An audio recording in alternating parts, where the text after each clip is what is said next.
le club, c'est un club plutôt familial. On a aux alentours de 70 à 80 adhérents. C'est un sport qui se commence très tôt.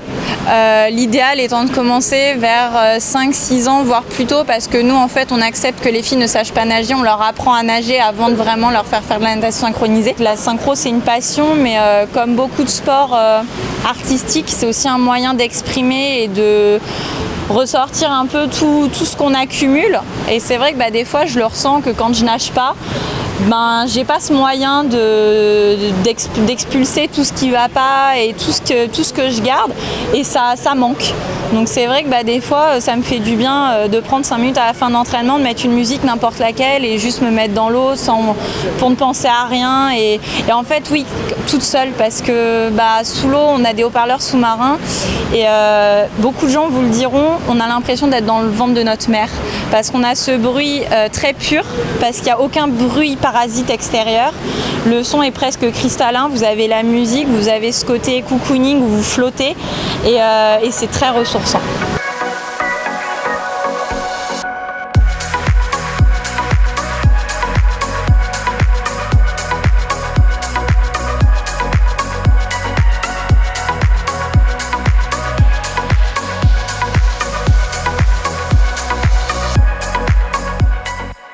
Nager et danser tout en conservant la tête hors de l'eau, un challenge qui n'apparaît pas aussi aisé qu'il le semble. Alors finalement, la natation synchronisée, est-ce si compliqué que cela ? Je vous dirais que compliqué, oui certainement. Pour avoir vu des nageurs s'y essayer en me disant que c'était pas un sport, ça a l'air compliqué. Mais ça devient des mouvements habituels. Je dirais qu'il y a 2 mouvements, je vais dire iconiques en natation synchronisée, et on se rend même plus compte qu'on les fait. On rentre dans l'eau et puis nos jambes le font à notre place et on ne réfléchit plus, quoi. C'est un sport qui demande beaucoup d'engagement, donc il faut que ce soit une passion, parce que c'est beaucoup d'heures, c'est beaucoup d'exigences, parce qu'il faut savoir nager, il faut savoir danser, il faut être souple mais aussi musclé, il faut être en rythme avec ses camarades, donc c'est parfois je dirais presque une discipline militaire, parce que pour avoir 8 nageuses, et puis même là au maximum j'en ai 22 qui nagent ensemble, si j'en veux 22 qui soient ensemble sur les comptes, j'ai pas le droit à l'erreur entre guillemets. Ça fait une question là, parce que Comment ? c'est bien la natation synchronisée. Oui. Oui. Elle est où l'eau? Non, en fait, là, on répète notre balai à sec. Ouais. Et après, la première heure, on est à sec. Et là, c'est la deuxième heure où on va travailler dans l'eau. D'accord. Donc là, Ouais, parce qu'on a 2 heures. Quoi, là, vous cherchez des automatismes et des... Oui, voilà. Et puis on travaille sur les temps. On s'en rend pas forcément compte, mais toute la partie à sec conditionne énormément le résultat dans l'eau. Les filles, en fait, dès qu'elles sont à sec, doivent vraiment penser à ce à quoi elles doivent penser dans l'eau.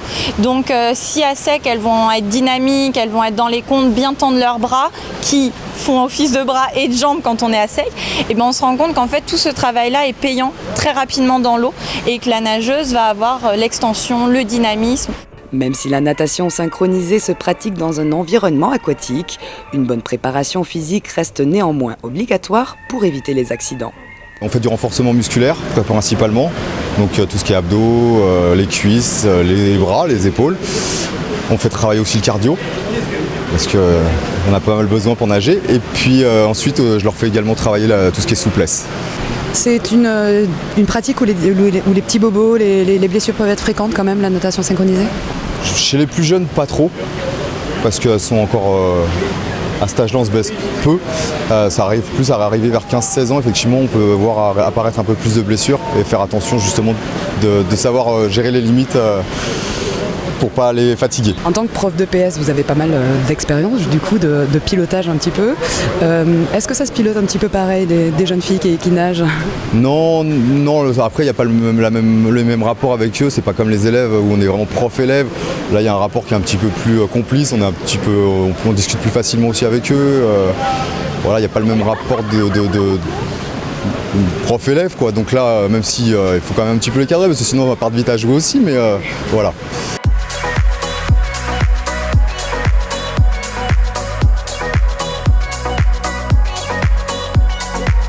cette année 2019, le gala annuel de natation synchronisée représentera un véritable événement, puisque le club fêtera ses 10 ans d'existence. Une célébration non prise à la légère qui aura nécessité une préparation de près d'1 an. Chaque année, on a un thème au gala, mais c'est vrai que cette année, la nouveauté, c'est que le gala va être en 2 parties non-stop. Il va y avoir une bonne sonore de 1 heure avant l'entracte et 1 heure après l'entracte. Mais donc, qui dit bande sonore qui ne s'arrête pas, dit que les nageuses doivent être à leur place au moment où la musique démarre, sinon on ne peut pas attendre, couper ou quoi que ce soit. Donc c'est vrai que ça a été très long à mettre en place. Pour les 10 ans du club, on a choisi le thème de l'histoire pour être un petit peu raccord avec notre histoire à nous. Et c'est aussi pour ça que j'ai voulu cette continuité, parce que l'histoire, on ne fait pas un stop, on s'arrête, on reprend des années plus tard. Là, on a 30 ballets qui vont nager. Sauf que je n'ai qu'une dizaine de groupes, donc ça veut dire qu'il y a des ballets qui sont faits par plusieurs groupes. On a aussi une prof de danse donc, qui nous fait des chorégraphies à sec pour aussi montrer le travail des nageuses en danse. Et c'est vrai que pour tout mettre bout à bout, que tout s'enchaîne, faire les montages de musique et puis ensuite dessiner les maillots de bain que vous avez pu faire tout à l'heure, ça prend beaucoup de temps. Donc c'est quelque chose qui se prépare à l'avance. J'ai déjà le thème du gala de l'année prochaine en tête.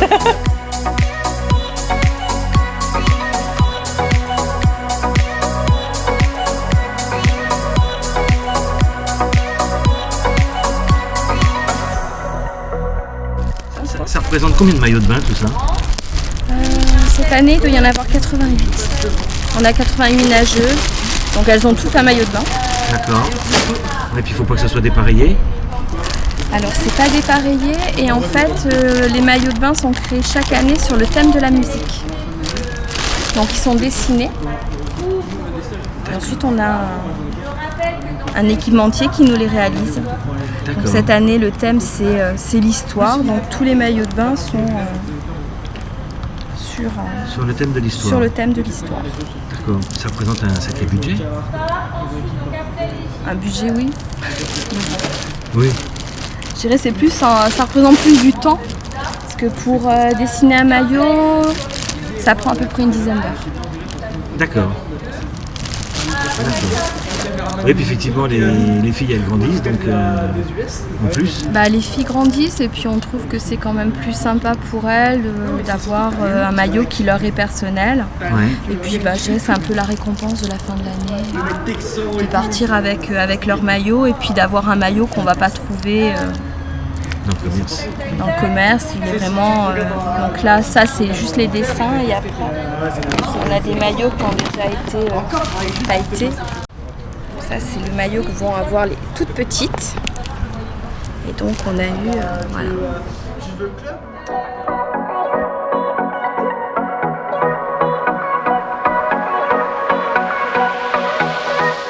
Pour découvrir le spectacle que vous ont préparé les nageuses vélisiennes, rendez-vous vendredi 14 juin à 20h à la piscine du centre sportif Robert Wagner. Et si vous désirez vous aussi vous essayer à la natation synchronisée, le club propose un stage découverte gratuit de 2 jours les 25 et 26 juin prochains.